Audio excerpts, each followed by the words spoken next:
Hello, hi. Thanks for dropping by to listen in on the pilot for Chats with Cath. With me, of course, Cath. If topics on adulting and lifestyle interest you, welcome. I aim to release weekly episodes every Tuesday at 6 p.m. Central African Time. Today is a solo chat, and I would like to open the floor to discuss any insights or experiences on what it is like to being an older sibling. Just a disclaimer, I am an older sibling, and what I will be discussing will be from my own insights and experiences. Also, bearing in mind that everyone's experience is different. With all that's been said, let's dive into this episode. So, just to get into it, I was born in the early 1990s, which makes me a millennial, and we pretty much get like the most flack as the generation, the sensitive generation, the generation that is always hypersensitive towards like specific things or situations and everything. However, I disagree. I think we are the generation that is the least thought of, or like the ones who are always expected to just like conform and go with whatever is happening. And I love that my generation is always like pushing back and fighting to ensure that we are heard and we are always progressing and finding ways to be pushing forward with all the things that we do. And just to confirm, I have a younger sister, and she was born in a completely different era from me. I have a younger sister, and she's a Gen Z. So she and I are 12 years apart, which is a massive age gap.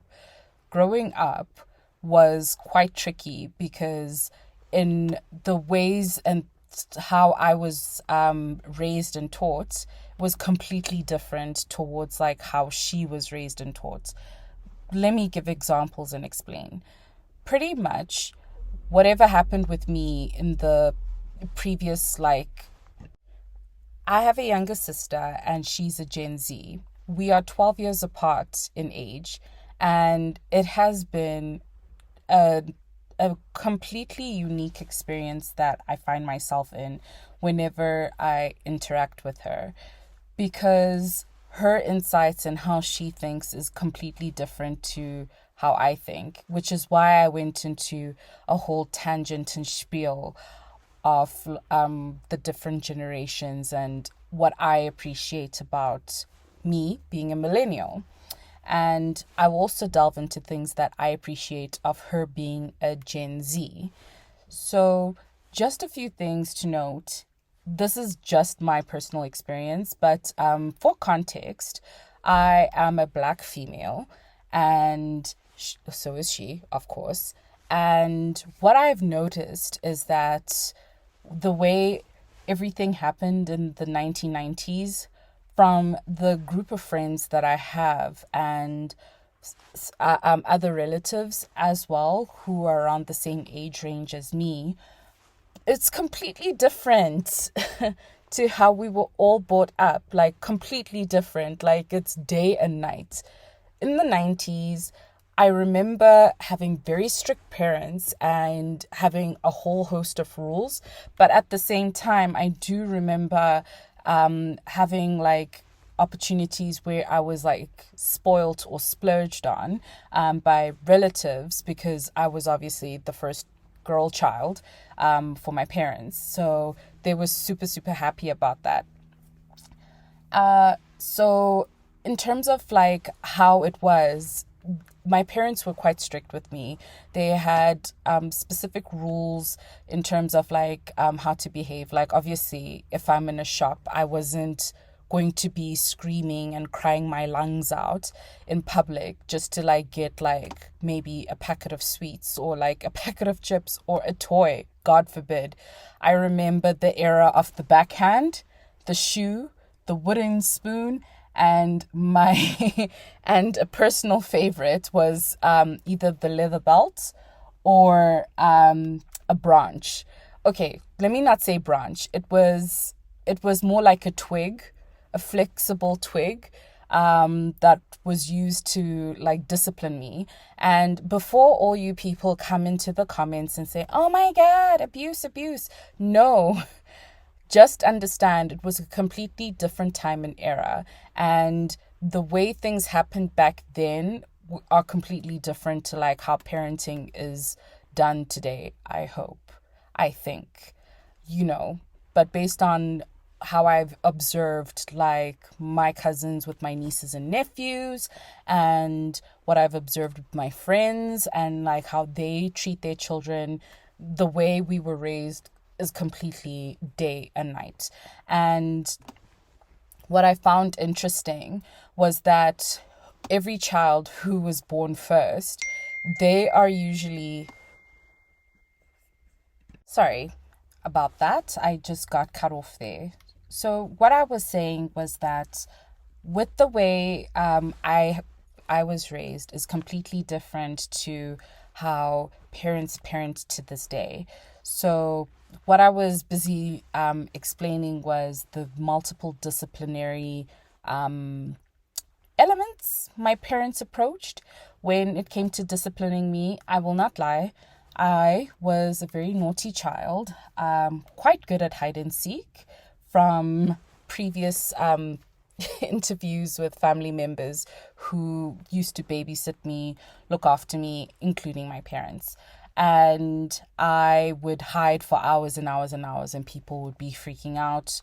There was even a point one time when I heard that the police were called trying to find me because I was just playing hide and seek. I was that good. Yes, I take it on.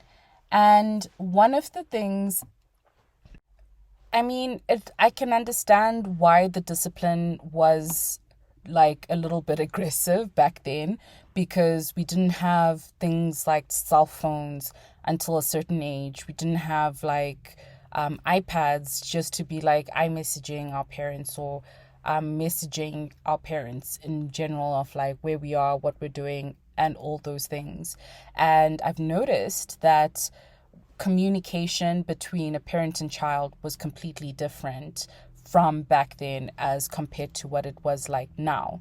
And in that as well, it attributed to the fact that how I behave is completely different to how my sister behaves. And an example of that would be, for me, I obviously, not obviously, most children that I interacted with back then, we had curfews.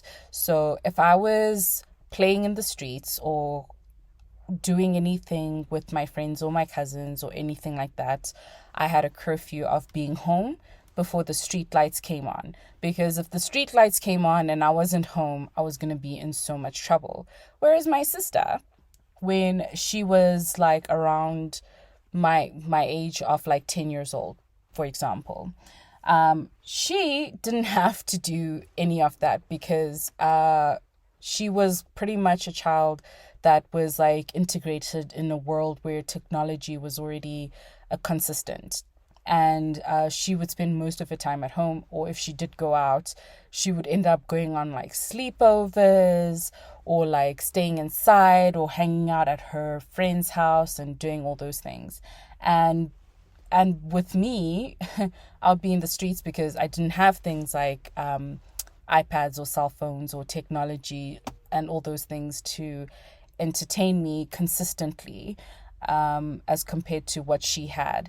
And I found that quite fascinating because then there were moments in our childhood where we clashed, which can happen. I mean, if there's such a large age gap between siblings, it does tend to happen. Like, you almost become a deputy parent, if you're like above the 5-year mark, I would say, because you're almost responsible for this mini person.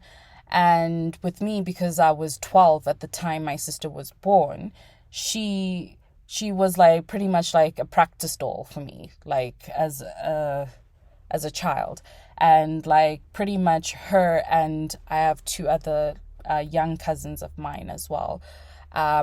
who grew up in conjunction with her. So like the three of them, I would spend a lot of time babysitting them, looking after them, looking out for them, and just entertaining them. So most of the things that they have adapted, I do think that they had learned from me.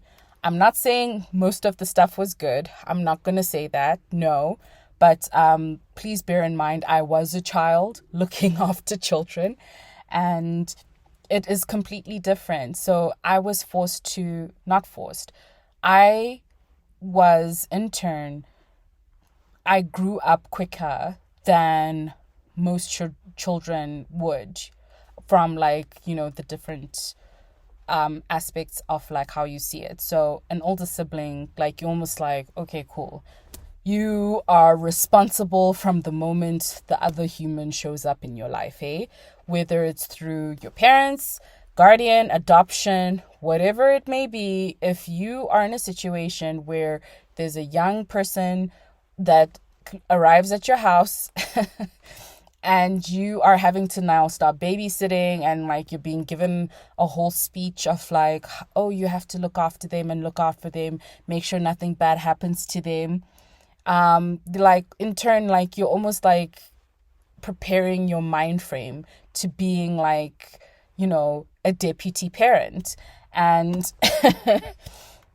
it almost is quite funny, because then your youngest siblings almost adapt and like try emulate you, or like try to be like you. But like I said, you guys, these are all my experiences. It's not the same for everybody else. And one of the things that my sister started doing, that I noticed from the time she started going into her teenage years, by this point, as if you're doing the math, she was, turning 13 and I was turning 24. Yeah. So I noticed that she started like going into like the things that I like fashion and makeup and all these things. So because I was doing it, she thought it was okay for her to do it. So she in turn didn't see the logic or the reason of like, no, child, you're still a child, like, enjoy it. Like, you don't have to be wearing makeup or like, dressing up and all these things and going out with friends and stuff like that. Like for her, she was just like, okay, cool, so I can start doing this now. And I'm just like, I feel bad, because it's almost like she wanted to be a grown up because I was a grown up. And like these young siblings, they do copy like what you do. And I guess it was like a very interesting to see, because like she was just like, yeah, I also want to go up. Like she would like dress up, she would put on like her cute little play heels, because back in the day they used to, well, I'm pretty sure they still do, but they used to sell play heels. And she'll dress up like me and she'll be like, cool, let's go out together, like me and my friends. And I'm like, no. I am like a 20-something-year-old girl trying to eat my youth, and you are going to be cramping my style. So that was like a very interesting insight that I found. Another thing that I find quite interesting is that being an older sibling, it is also very challenging, because you do become a bully. I won't lie, guys. I was a bully to my young sister and my little cousins as well, because I was very bossy. I would tell them what to do and when to do it and things like that, like almost like in a fearful way, which I do regret, because I didn't want them to be scared of me, because at the end of the day, like now, as they are grown, they're my peer, because like they've some of them have graduated from varsity, some of them are already still in varsity, like my sister, and they're about to finish. So like we're no longer like, oh my gosh, you're my junior and I'm the senior kind of thing. I can't think of it that way, like, which is why I have adapted my interactions with my younger sibling, because I know that like she would benefit more from me being a teammate to her, being a supporter, being more of a friend to her, and cheerlead her on. And in instances where I might need to give like the spiel of like, be safe out there, like don't be stupid, being a girl, it's wild. It's like the Hunger Games word. I want her to be equipped with being able to come to me and like have the serious conversations of like all her thoughts and feelings, not feeling like I'm still in the role of the deputy parent, having to try, in the days where I would babysit her and try keep her alive, as compared to me, like, just being her sister, because that's all I am, really. I am just her sister. And I'm really glad that I've come to the point where I do have that relationship with my younger sister and my little cousins as well, because I feel like the tables have turned and shifted and evolved, where we are at the peer level. Like we can have serious conversations together. We can never minimize what each other is thinking. And I can, mentor in a way where they don't have to be feeling like, oh my gosh, I'm going to be judged. I'm going to be lectured or anything like that. I'm like, no. I'm here for you, And if I need to, like, bring you down to earth real quick, I will do that too, because I'm here to support you and I'm here to see you grow. And I want you to know that I want you to like succeed in everything that you do, And being an older sibling, it's always like a weird switch almost. I don't know if you guys can relate. Like, how do you, like, at what point for you did it switch where you were like, okay, cool, I think you're fine to like human on your own now, right? You call me for help when you need help.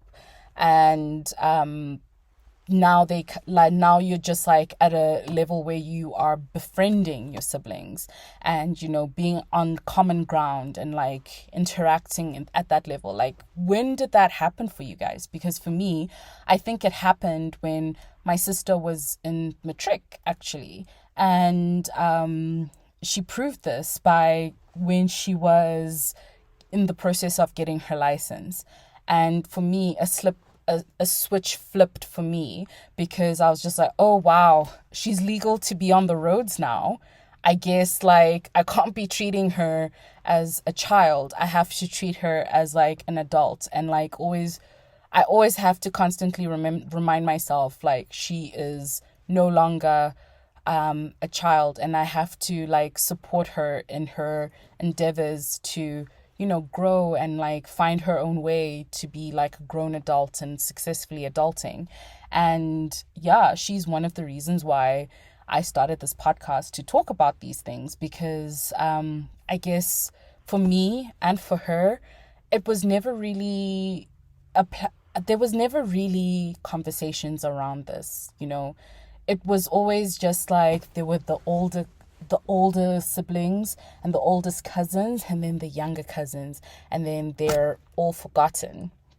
And I don't want that for my little sister and my youngest cousins. I want them to feel like, they can always feel that no bullshit. Oh, sorry, language. No crap.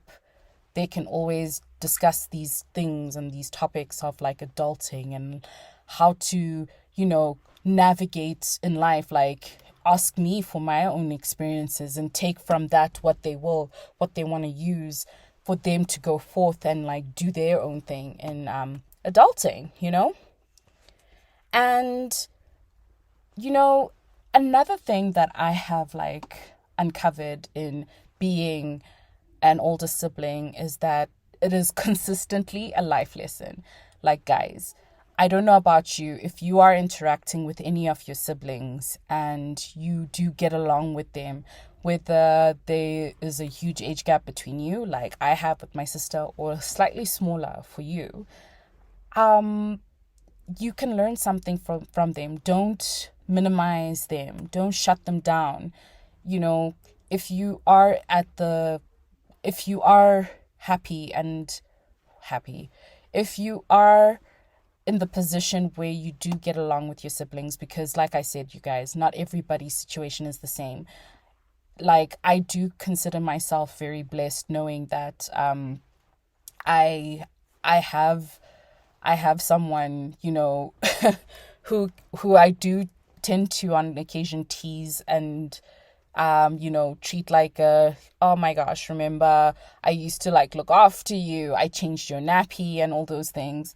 But in the same breath, I know that I can have serious conversations about with her, about budgeting, about like, okay, these are some things that you need to look out for in the dating world, and like how to like just survive as an adult, because my sister does look up to me, and she has told me before, she's like, I really look up to you, I really admire like what you do. And I'm like, you know what?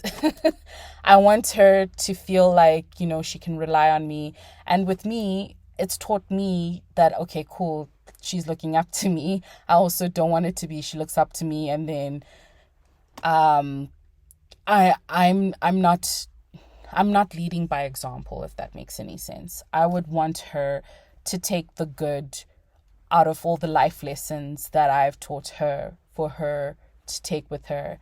And I also want her to know that I've learned a lot from, interacting with her, like from then up until now. From then, I was like, trying to adjust to the fact that, I had a sister, and now I'm responsible for this little girl, and like we're 12 years apart. Like, it was annoying around the time I was like 16 and she was still a toddler and people thought she was mine. I'm like, no, she's not mine. She's my baby sister. But she's not a baby anymore. To now where like she would just like message me and just be like, oh my gosh, I'm on res and I'm busy, like, for example, I'm busy like trying to figure out like the best way to like do my laundry efficiently. So I know this is a dumb example to explain, but I, being an A-type personality, do like to keep things clean and organized. And she comes to me when she needs advice about that. And these are the adulting conversations we have now.